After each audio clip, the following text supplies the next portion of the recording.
మామ టికెట్లు బుక్ చేస్తావా? బుక్ చేసిన గోదావరికి అయినా మామ అసలు నీ అవతారమే మారిపోయింది మామ. అలా మెడల చైను వాచ్ బ్రాండెడ్ అంగి అసలు నిన్నలుడు అనుకునేటట్టు నన్ను మామ అనుకునేటట్టు. అవును మామ నువ్వు సపోర్ట్ చేయకు మామ, మళ్ళా తిన్నదనుకో అది గయ్యాడు లెక్క మనం బడి తొక్క పట్టుకొని వస్తుంది మాము. మా కూతురు నీ ఏగ వాళ్ళకుండా దోమ వాళ్ళకుండా చూసుకుంటుంది మా కూతురు నిన్ను. నిజమే మాము. రాధిక నువ్వెప్పుడు వచ్చినావు? నువ్వు మీదికి చూసి కిందికి చూసి లోపు నేను కిందనే ఉన్నారా? మీదేమున్నదని చూస్తానవరా నువ్వు?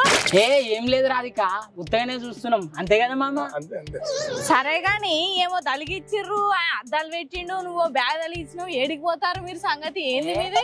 ఏం లేదు రాధిక, బ్యాగ్ మొత్తం తూట్లు పడ్డాయి, నీళ్ళు అవి ఇవి వస్తే మొత్తం కారిపోతున్నాయని కుట్టించుకోవడానికి పోతున్నాం అంతే కదా మామ.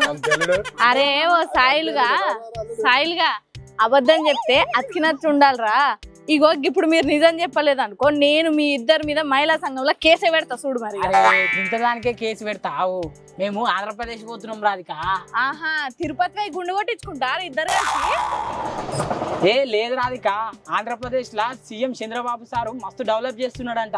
చంద్రబాబు సార్ గెలిచినాక ఆంధ్రప్రదేశ్ రాష్ట్రము మస్తు అభివృద్ధి అవుతున్నది రాధిక.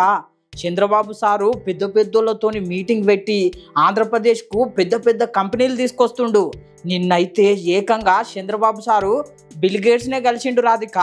ఆంధ్రప్రదేశ్కు అండగా ఉండాలి, టెక్నాలజీలో ఆంధ్రప్రదేశే నెంబర్ 1గా ఉండాలని చెప్పి కోరిండు బిల్ గేట్స్ సార్ను. ఇంకేమున్నది చెప్పు, బిల్ గేట్స్ సార్ కూడా బిల్ గేట్స్ అనే ఫౌండేషన్ ద్వారా మీకు అన్ని సహాయాలు మేము అందిస్తామని చెప్పి మాట ఇచ్చిండంట రాధిక. ఒక్కసారి చంద్రబాబు సారు బిల్ గేట్స్ సార్లు కలిసేసరికి ఆంధ్రప్రదేశ్ పేరు మొత్తం దేశంలో మారుమోగుతున్నది రాధిక. దేశం మొత్తం ఆంధ్రప్రదేశ్ దిక్కే చూస్తున్నది. కంపెనీలు ఒక్కటే కాదు రాధిక, మోడీ సార్ను కలిసి మోడీ సార్ దగ్గర ఉన్న పైసలన్నీ తీసుకొచ్చి ఆంధ్రప్రదేశ్ డెవలప్మెంట్కు ఖర్చు పెడుతున్నాడు చంద్రబాబు సారు. ఈ డెవలప్మెంట్లు అయితే లోకేశం సార్ ఒక దిక్కు, పవన్ కళ్యాణ్ సార్ ఒక దిక్కు, చెరొక దిక్కు ఇద్దరు కలిసి ఆంధ్రప్రదేశ్ను బాగా డెవలప్ చేస్తున్నారు రాధిక. ఇంకో 10 సంవత్సరాలు అయినాక అమెరికా అయినా మనం ఆశ్చర్యపోవాల్సిన అవసరం లేదు. చంద్రబాబు సార్ను బాబు సార్ అని ఎందుకంటారో ఇప్పుడు అర్థమైంది. గదే విజన్ బాబు అని. చంద్రబాబు సార్ తోని అంతే కదా మామ. రాజులు ట్రెండ్ అయిపోయింది.